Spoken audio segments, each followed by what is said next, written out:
sociedade paulistana vinha passando naquele momento, né? No caso, falando da elite paulistana, ele projetou na onda, né, de residências de praia, de casas de praia no então chique balneário do Guarujá, né? O Warshawski tem várias casas ali ele usa materiais naturais, pedra, madeira, sapé, né? Então um pouco fazendo essa concessão, e ao mesmo tempo, simultaneamente, projetando grandes clubes aqui em São Paulo, né?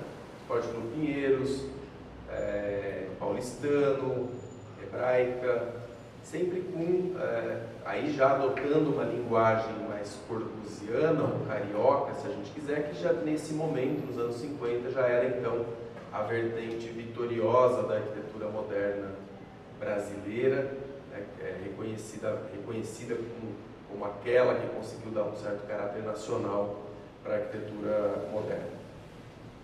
Então, o meu texto, para finalizar, o meu texto procurou então equilibrar esses dois lados, que não são dois lados sucessivos e nem são dois lados antagônicos, do meu ponto de vista, na obra do Warshawski, que é o lado do pioneiro e do visionário.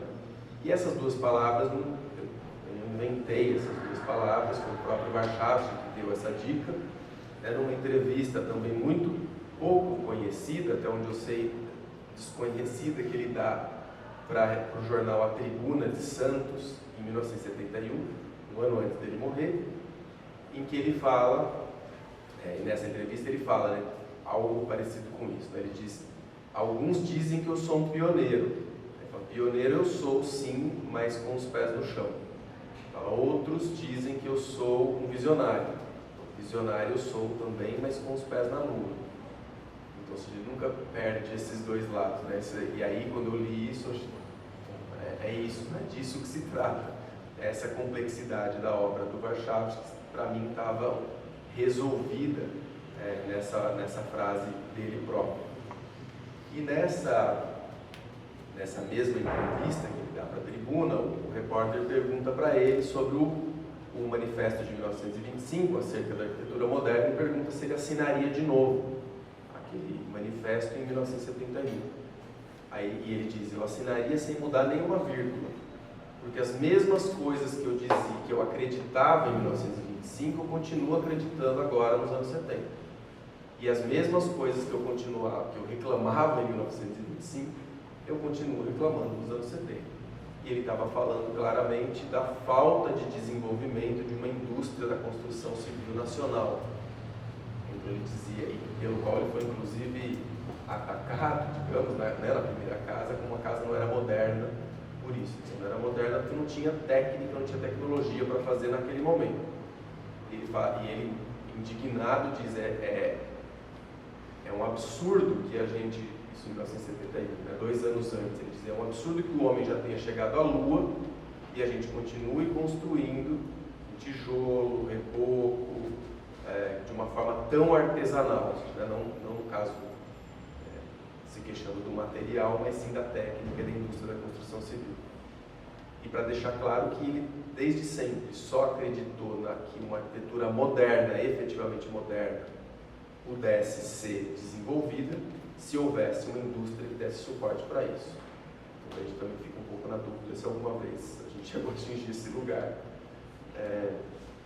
E aí, para fechar, no final dessa entrevista, ele fala também, ele apresenta uma casa que ele estava projetando para ele mesmo no Guarujá, que ele dizia que aquela casa ia ser toda feita com elementos leves, fibra de vidro, painéis de plástico e fibra de vidro, toda móvel, leve, industrializada e pré-fabricada. Então, acho que é impossível dizer que um arquiteto como esse perde em algum ponto essa dimensão de pioneirismo na obra. Então, um pouco para contar também qual foi o meu processo de escrita desse capítulo do livro. É isso.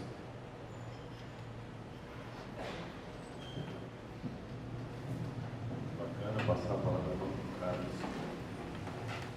Olá, boa noite. Agradecer a presença de vocês aqui. E é um grande prazer estar aqui escola da cidade de volta, dei aula aqui uns 20 anos atrás, 18 anos atrás, mais ou menos. E uma delícia ver a escola funcionando, um espaço de persistência, de resistência, né, nesse momento, e muito bacana ver se frutificando aqui. E agradecer também a presença de vocês aqui e também parabenizar a Silvia, porque eu participei, acompanhei o processo de edição desse livro, como ela batalhou por isso, né, batalhou pelas exposições e tudo, para viabilizar, para conseguir levantar isso. E de fato, assim, o Warshawski, ele é pouco compreendido, né? Em meios acadêmicos, acho que ele até é mais bem compreendido, mas para o grande público ele fica uma espécie de uma grife que ninguém entende muito qual que é a grande importância dele. E isso tudo que o professor, o que o Ivo falou, é muito marcante, né? Como ele manteve essa coerência desde o começo da vida profissional dele até o final. Ele dizia até quando acho que foi numa outra entrevista nessa época também, eu quero fabricar, que as casas sejam fabricadas como a Volkswagen faz automóveis. Ele queria realmente seriar as casas. Não sei, eu acho que até hoje isso não existe de uma maneira satisfatória, pelo menos.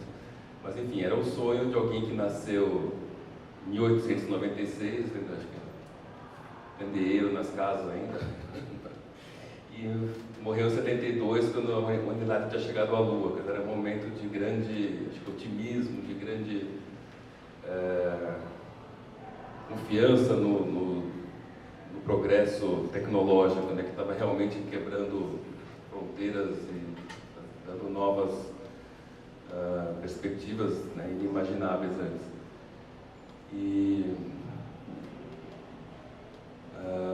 Então, eu acho que o que ele quis, acho que ele jamais diria assim, arquitetura moderna, ou arquitetura correta, se existisse isso, seria uma arquitetura assim com linhas brancas e retas. Acho que não é isso. É o que o professor, que o Ivo falou, assim, manter a arquitetura consistente, que tem a ver com a sua lógica construtiva. Quer dizer, o que eles estavam batalhando nos anos 20 e 30, que o Lúcio Costa acabou depois entendendo, isso ele acredita mesmo ao ter dado esse passo através do conhecimento do Warshawski, foi de ter entendido que a lógica construtiva havia mudado radicalmente, né, dos anos do século XIX para o início do século XX, e os arquitetos estavam ainda procurando essa nova linguagem. Além disso, mudaram os clientes também, né? Quem construía até o século XIX era um ou outro obra estatal, uma estação de museu, alguma coisa assim, mas basicamente a arquitetura mesmo vernacular eram os ricos, a arquitetura burguesa, da paulista, quem poderia financiar pagar um arquiteto, enfim. E acho que tinha que se repensar como ter uma arquitetura urbana, uma cidade, como eu falou, que saiu de 250 mil habitantes em 1900 para 1.030.000, para, enfim, seria uma nova arquitetura muito mais racional de se construir, em lotes menores, porque não haveria mais aquele espaço que haveria antigamente. Toda uma lógica que dispensaria todos aqueles passadismos que tanto incomodavam os modernistas, né? Para quem ficar imitando uma arquitetura, não vou falar dos Luizes, né? O Luiz XIV, o Luiz XIII, qual é o estilo que Lúcio Costa falava também, não aguento mais fazer cada arquiteto, cada cliente que vem pede um estilo ou colonial. O colonial foi o refúgio que ele teve para pelo menos ser uma coisa que tem a ver com o Brasil. Mas o que estava fazendo uma arquitetura cuja técnica era da taipa, do tijolo, da telha, se a técnica hoje em dia era outra. Só que aqui no Brasil, 1930, na verdade, a tecnologia estava ainda no século XIX. Estávamos, foi muito difícil para ele começar a fazer essas casas modernas aqui. Ele chega aqui no Brasil em 23, faz exatamente 100 anos, uma data até comemorativa. Né? E uma curiosidade até, ele fez arquitetura na Itália, estudou lá, teve contato com o arquiteto Marcello Piacentini, que depois até fez obras depois para o governo Mussolini, enfim, depois ele fez a carreira dele, mas o meu avô saiu em 23. E a Europa naquele tempo era o oposto mais ou menos do que é hoje, talvez volte a ser, assim, não sei, mas as pessoas saíam de lá para fazer a América, aqui era o lugar do futuro, aqui era o lugar de plantar onde você teria a chance de fazer essa arquitetura. A Europa estava ainda saindo de uma guerra, né, da Primeira Guerra, estava ainda tentando achar os seus caminhos e com muito peso histórico, né, de todos os séculos daquela arquitetura toda aí, da cultura, né. E aqui é um lugar que ele chegou, e não só isso, como também questões culturais, de perseguição do judaísmo e questões assim. Ele chegou aqui no Brasil, a gente sabia que ele era russo, ele nunca falou que ele era ucraniano, assim, é uma curiosidade. Na época era União Soviética, então era uma coisa só, né? E ele chega aqui e nunca mais olhou para trás. Meu pai não fala uma palavra de russo, assim, nunca houve uma vontade de passar realmente uma porta que se fechou. E aqui ele veio sabe-se muito pouco como ele acaba aparecendo aqui. A gente sabe que ele veio para trabalhar com Siemens, uma construtora em Santos, me escapa o nome agora, mas em 25 ele já escreve o primeiro manifesto em italiano, porque São Paulo em 25 era quase mais italiana do que brasileira. Havia uma porcentagem alta mesmo de imigrantes italianos. E ele acaba conhecendo, provavelmente, algum círculo judaico, apesar deles não serem religiosos, a Mina Klabin, minha avó, que era uma intelectual ligada a todos os modernistas, amiga do Mário de Andrade, do Oswald de Andrade. A irmã dela, Geni, era casada com o Lazar Segal, pintor lituano, que também saiu da Europa, meio assim, acho que na mesma toada do meu avô. Então aqui, acho que ele aí realmente encontrou um meio que ele, não só suporte intelectual, como também material, porque ela tinha posses de família, a Mina, e aí casaram-se e ele construiu a casa que hoje é o Parque Modernista. E realmente ele conseguiu, sendo ele o próprio cliente, fazer aquilo que ele queria realmente mostrar como um exemplo da arquitetura. E fez aquela casa que ainda tem algumas limitações, como eu falo, pois ela é simétrica, ela tem um telhado escondido atrás de platibanda, a estrutura dela é em madeira, não é em concreto, a laje interna da casa, porque foi com a maneira que ele conseguiu na época desenvolver. Não havia, né, uma cultura ainda tecnotécnica, assim, não havia empreiteiros que sabiam usar o concreto. Depois de 35 ele reforma a casa e ele já adapta com muito mais concreto, fez marquises, fez coisas muito mais... mexeu bastante na casa, deixou ela com uma cara bem mais contemporânea, digamos assim.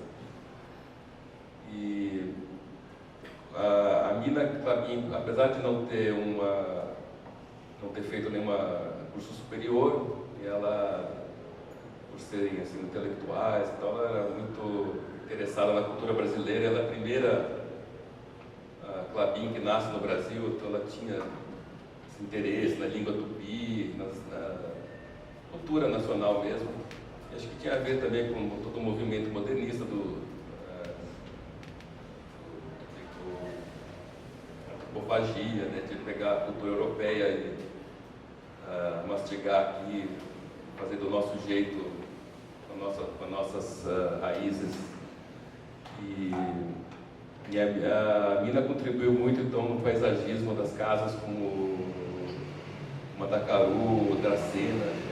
aqui já não, essa casa já não, aqui talvez tenha enfim,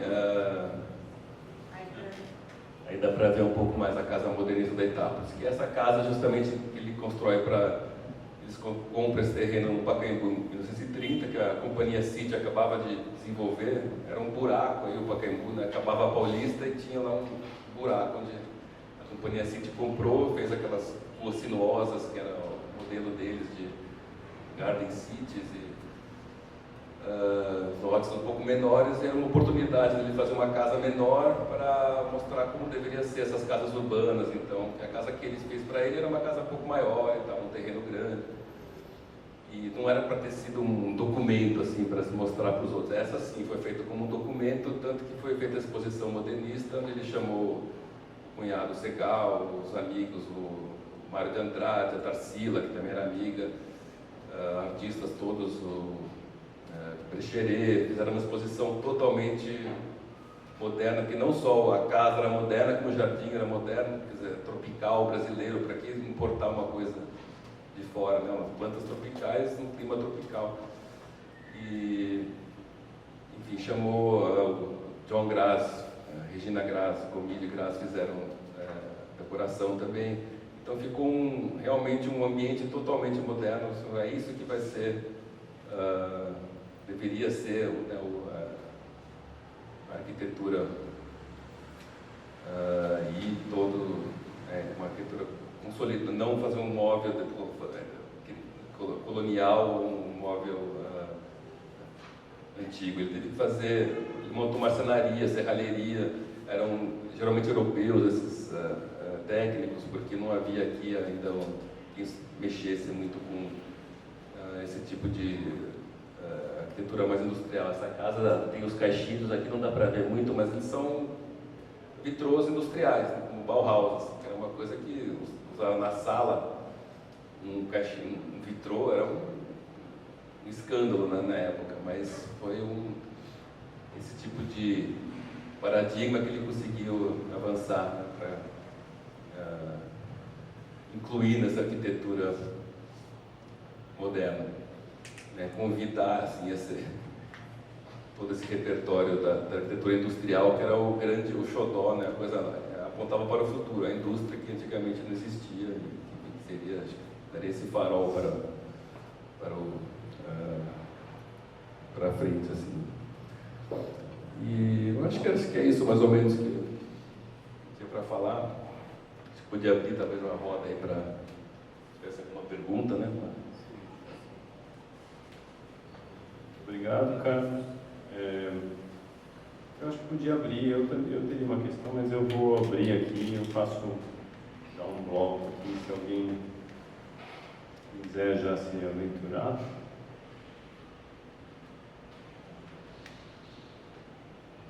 Bom, eu vou fazer aqui, se alguém quer fazer? Não.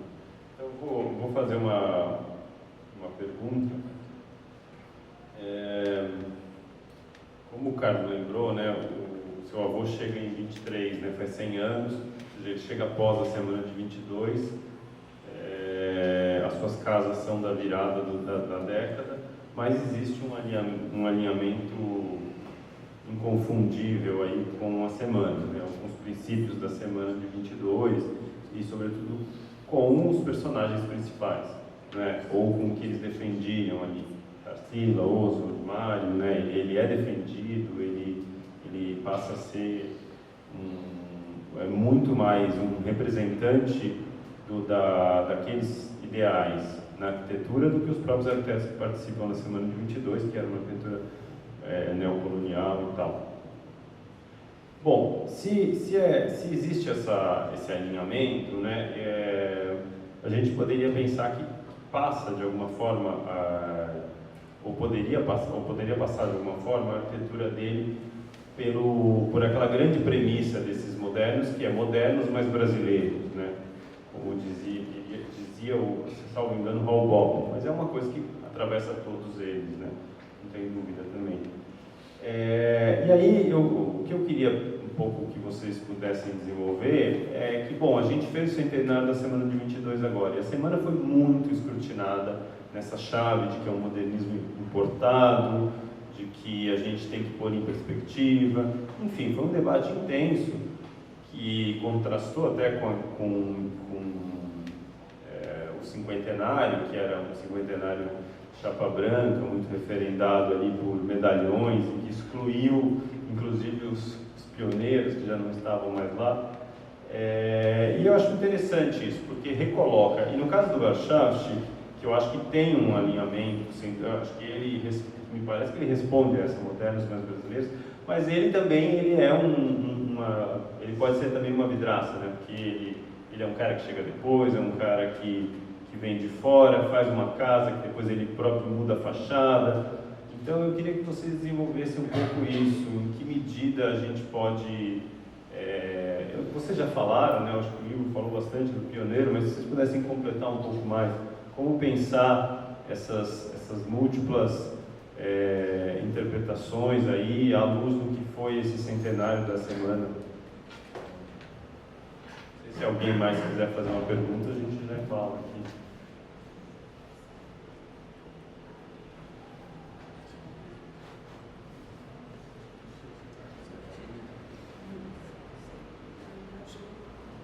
Ninguém mais quer? Pode, cara.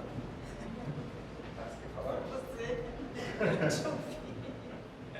Não, eu acho, primeiro que essa questão da arquitetura nacional, caráter nacional, nunca foi uma questão colocada pelo Warszawski, nem para o Warszawski naquele momento. E também acho que tem que ser relativizado essa questão na própria semana de 22. Essa busca por uma... É claro que existiu uma busca por uma arte moderna feita no Brasil, mas eu não sei tanto que medida brasileira isso estava sendo colocado naquele momento. Tanto é que o Manifesto Antropófago só vai vir em 28, não é em 22. O Abaporu é depois também, não é naquele momento. Essas formulações mais densas vêm depois. E no caso do Warszawski, isso é uma outra coisa que durante a escrita foi muito prazeroso de fazer, que é ficar recuperando jornais de época, né? Então aparecem esses embates, esses bate-bocas, para ser mais claro, entre esses personagens, Cristiano Stocker das Neves, que eram dos detratores, e aí aparece o Mário de Andrade, Oswaldo de Andrade, entre outros modernistas que saíam na defesa, um pouco quase que dizendo, né? Era o Warszawski que tinha que estar na semana de 22. Né? E, por exemplo, nesta época, o Mário de Andrade, tem um texto do Mário de Andrade que ele não fala de uma arquitetura nacional. O que ele fala sobre o Warszawski? Né? Ele fala que São Paulo era uma cidade cheia de casas, simplificando bem, porque eu não vou lembrar as palavras, mas ele fala cheia de chacrinhas e, digamos, uma arquitetura um pouco bolo de noiva, meio ridícula, né, ele queria dizer.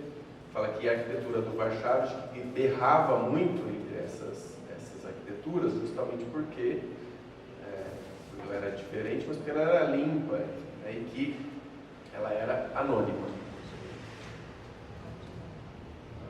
Exato, ele fala no Diário Nacional das Escritas. Sua arquitetura gritava ante os bangalôs, chacrinhas neocoloniais, pudins, marmeladas e xaropes que andam por aí, com sua ignorância beata e beócia. Aí ele dizia que a arquitetura que errava porque ela naquele momento era diferente, mas que no futuro todas as casas seriam casas de Warszawski. Ou seja, o que ele está dizendo justamente a defesa dessa primeira arquitetura moderna, da dissolução inclusive da autoria. Chega um momento que isso tudo vai ser anônimo, que não vai ser mais, não só que não será novidade, como que não será que será anônimo. Então acho que essa questão da nacionalidade não estava colocada nesse momento. E aí, desculpa, depois disso vem uma discussão ainda mais longa sobre isso depois, quando o Geraldo Ferraz cutuca o Lúcio Costa para reconhecer o pioneirismo do Warszawski, e ele reconhece. Ele fala, né, que ninguém tirou do Gregório o papel de pioneiro. Foi ele, efetivamente, quem trouxe a arquitetura moderna para o Brasil.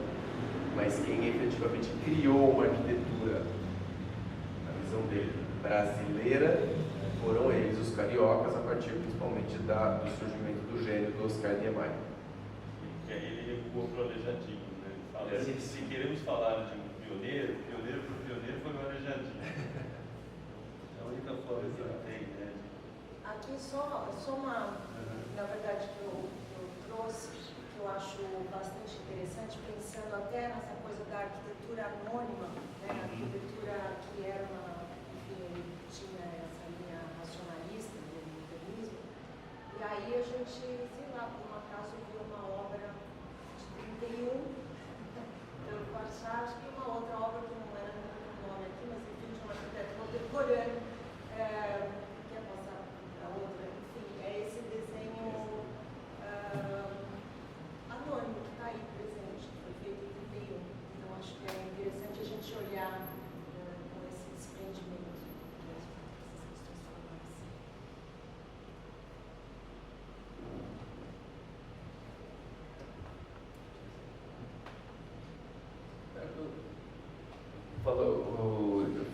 Falando em arquitetura brasileira, alguma coisa assim, uma coisa que podia se alguém que tiver interesse em estudar, são as obras do Warchavchik assim, do pós-guerra.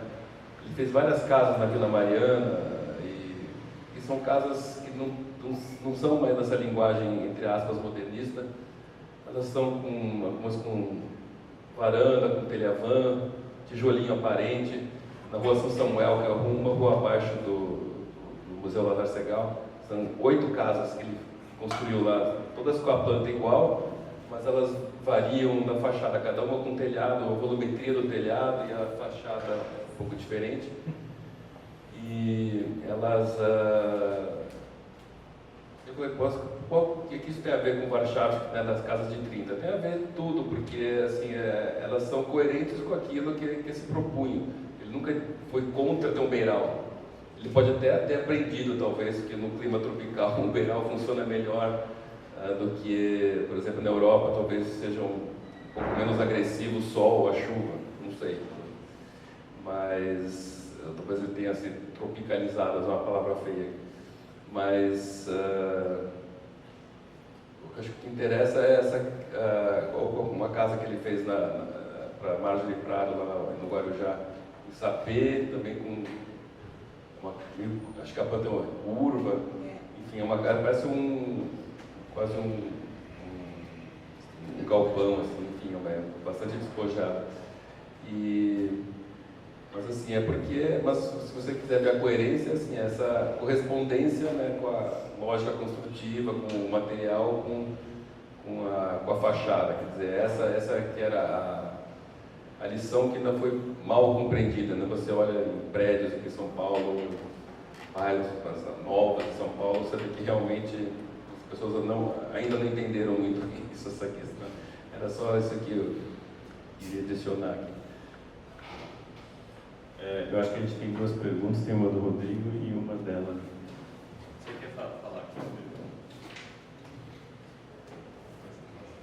Bom, boa noite.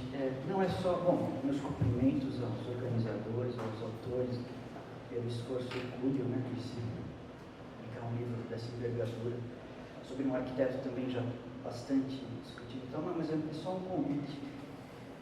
Todo o mobiliário da Casa Modernista, né, da Rua Itápolis, quando a gente fala Casa Modernista, fica com 2 na cabeça, que eu vou falar aqui. Eu até errei isso várias vezes. Está exposto no 4º andar do Museu de Arte Contemporânea da USP, né, que nós recebemos a doação da Fúvia e do Adolfo Lerner.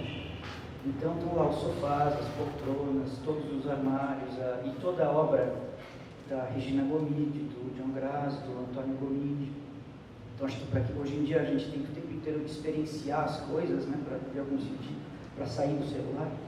Então acho que a experiência imersiva no Warchavchik do MAC pode equivalizar aí com as outras experiências imersivas. Até no sentido de compreender o objetivo mais elementar, não só do Warchavchik, mas da Bauhaus, do construtivismo russo, do neoplasticismo, que é a indistinção entre arte e vida. Né? Você está num espaço onde arte e vida são indistinguíveis, onde elas são a mesma coisa. Né? Então, isso se realizou na vida doméstica, né? Ou em Brasília, talvez. numa escala mais urbana. Então eu faço esse convite. E sábado de manhã a gente vai abrir uma exposição de longa duração lá, e olha, porque para o museu universitário a exposição de longa duração dura 6 anos, 7 anos, que chama Tempos Fraturados, no 6º e no 7º lugar. E se quiserem também fazer uma mesa lá, na exposição a gente pode organizar. É isso. Parabéns. Obrigado pela... Eu não sabia que estava em exposição já. Tá. Obrigado pela... E aliás, enfim, eu pego o microfone e essa coisa de louco. O que eu acho mais interessante é um museu de artes visuais reconhecer a arte utilitária como um objeto de acervo. Isso é inédito no Brasil. Isso é o MoMA, é o Pompidou, enfim, são poucos. O Louvre, mas não seria uma coisa daquela mobília napoleônica, dos tais Luizes, né, que vocês falaram. Então, eu acho que o mobiliário do Warschau, acho que ele marca o reconhecimento do desenho industrial como parte de um acervo de um museu de artes visuais no Brasil. Está lá, é isso. Eu quero falar da primeira experiência que eu tive com o arquiteto, com o Gregório. Eu fiz design de interior em 2005, eu estava trabalhando com uma designer, né, e ela tinha uma cliente que ela comprou toda uma vila de casas dele, que ele fez, né, que ele projetou, que eu acho que é do lado do museu.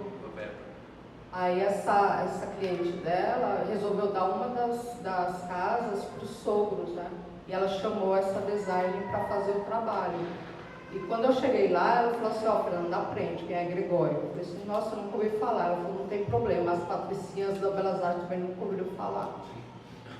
Esse foi meu primeiro contato com ele.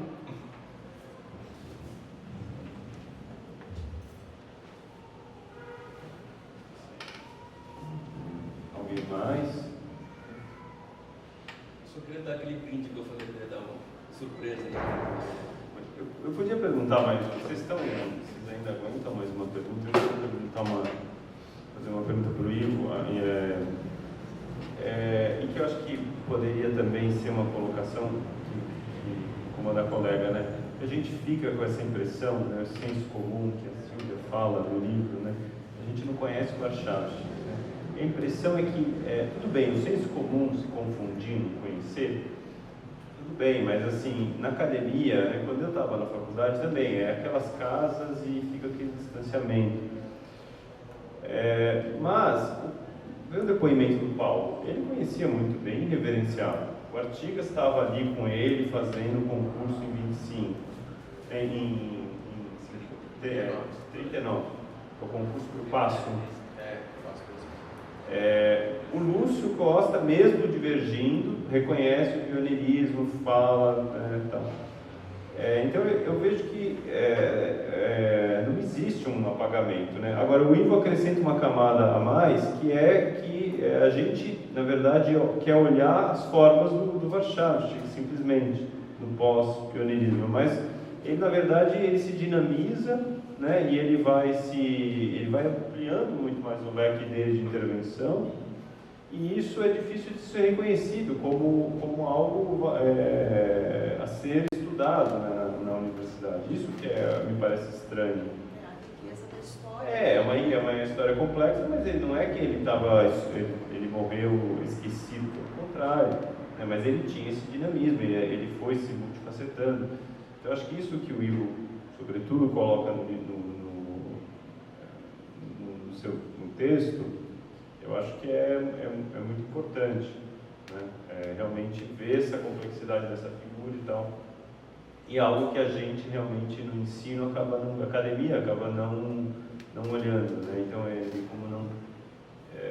porque pensar que ele estava desconhecido nos anos 50, mas com a quantidade de encomendas, né? Fazendo 3 clubes, não havia nada de desconhecido, né?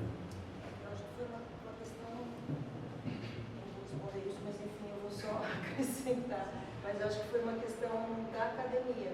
Assim, eu acho que agora eu vou meio fazer uma conversa com o Raul Justilores, ele falou isso, ele falou, ele sofreu preconceito mesmo, assim, não só por ter seguido o partidão, enfim, tem entrado numa postura política mais incisiva e, portanto, ele participou das grandes obras institucionais e tal. Eu acho que o fato dele também pertencer a uma elite e não ter saído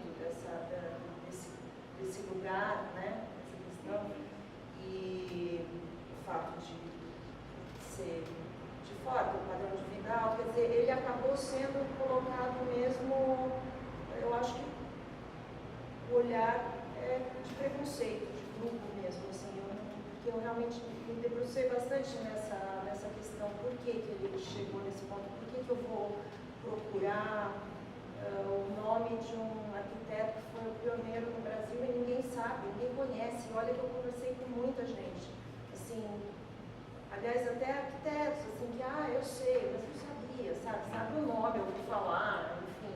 Então é uma coisa, para mim, injusta.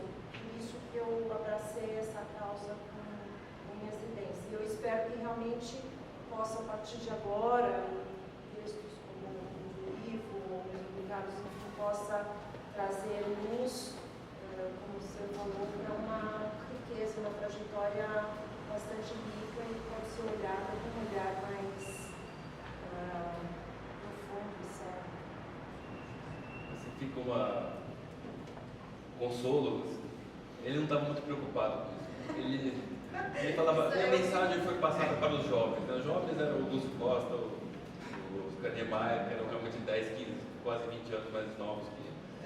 E ele realmente estava na dele, assim, eu acho que ele não era, se sentiu. Tanto que depois que meu pai se formou, pela gravação da gente. Depois que meu pai também se formou com engenharia, ele sabia da construtora, então também desviou um pouco do foco, assim. Mas ele nunca foi, assim, querer se embrenhar com projetos, puxar saco de político para ganhar projetos, ou ir na academia. Então eu acho que ele estava, um pouco foi a escolha dele também. Então, Ele era bem recluso, ele... Isso eu ouvi falar porque eu tinha 9 anos quando ele morreu, então não lembro mais assim. O que eu sei é que ele dormia cedo, o negócio dele era mais, não era de ficar fazendo social noturna, que é onde você ganha os projetos. Mas ele chegou a ser grife, assim, digamos, no pós-guerra, é que havia, acho que, muito mais uma conexão entre a academia e se construía na cidade, assim, nos anos 50, era muito mais, se chamava os arquitetos bons, e de repente, acho que dos anos 60 em diante, começou a dar essa dicotomia entre o que se pensa e o que se constrói, né? E ficou essa porcaria que nós temos aqui. Só uma complementação rápida, acho que vocês já falaram bem sobre isso, mas, bom, primeiro, para dizer que ele também teve, acho que, um afastamento que veio dele mesmo, desse círculo de artistas, mas que ele, aparentemente, ele também quis um pouco, né, sair um pouco mas que ele, enfim, morreu muito respeitado, né, pelo círculo de profissionais, né. A gente vê isso pelo próprio Paulo Mendes da Rocha, né. Agora, eu acho que isso que você está falando, Alexandre, realmente é uma coisa que vem mudando, mas que a historiografia da arquitetura sempre foi muito obsessiva pelo estudo de gênios e de obras excepcionais. E aí que vem, eu acho, essa leitura, aí não é o overshadow, não é o problema do overshadow. Isso acontece, não que isso, claro, isso precisa ser feito, precisou mais, inclusive, em um determinado momento, mas agora a história estava avançando para outros olhares sobre essas produções, que eu acho que é também mais complexo no sentido de reconhecer a produção inteira dos arquitetos. Não só as obras de exceção, as boas obras, né? Mas todo arquiteto tem as suas contradições, tem os seus problemas pessoais, os seus problemas do negócio, todo mundo tem que lidar com uma série de coisas, e isso é parte da riqueza de uma trajetória e precisa ser também, eu acho que, lido e valorizado por quem olha para essas produções. Então isso eu acho, por exemplo, o fato dele ter criado uma construtora, eu acho que valeria só isso valeria uma tese inteira. Né? Isso por si só, de novo, é o pragmático, é o visionário, mas também é o pioneiro, né? Junto. E aí tem para fechar, tem aqui no livro, inclusive a última linha do meu texto, ele fala justamente sobre isso. Ele fala justamente sobre isso, né? Isso aí, em 1928. Ele fala: aprecio e respeito profundamente o trabalho moderno, que ousa ser francamente moderno, mesmo que não seja sempre do meu possivelmente mau gosto. É que mesmo no pior dos casos, isto nos revela um ser humano trabalhando e vivendo, lutando para expressar alguma coisa do seu tempo, da sua personalidade, do seu ambiente. Ou seja, é o respeito pelo trabalho do profissional, do arquiteto que está ali, lutando com todas as adversidades da vida profissional e fazendo uma produção consistente do começo ao fim. Acho que é isso. Alguém mais? Vocês querem fazer uma consideração? Acho que não é necessário, né? Já foi. Bom, gente, eu faço o convite aqui para vocês adquirirem o livro ali. Agradeço muito. Nós temos um sorteio. Então vamos eventualmente fazer uma visita à casa da Tá. Quem ficou até o fim? O Carlos aqui está convidando todos nós para uma visita à casa da Rua Itápolis, casa modernista, não o parque. O parque é aberto à visitação, né? Super recomendo também, extraordinário. E aí, como a gente vai fazer? Bom, eu queria, deixa eu agradecer assim. Aí ele escolhe a missa do sábado, do dia Pode de semana. deixar. Agradecer ao Ivo e ao Carlos. E eu não sei como a Ana vai querer fazer o sorteio, como é? Vou puxar só daqui, que tem umas pessoas que não. Obrigada. Tá certo?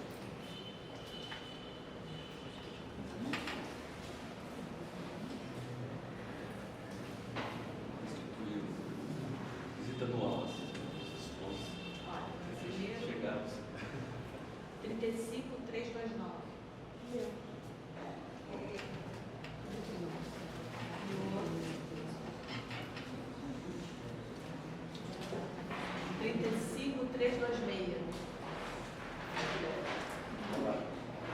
Você? Não? Você? 35, 3, 2, 3. Não. Tá bom, veio assim. Vou sortear um mesmo. Oi? Não tava mexendo, uma hora mexendo nisso. Vai dar 35? Não, 35. Vai ser 100. 35, 3, 2, 3. Ninguém? Bom, muito bem, muito obrigado de novo. A Escola Nacional agradece, muito obrigado a todos que ficaram aqui também. É isso.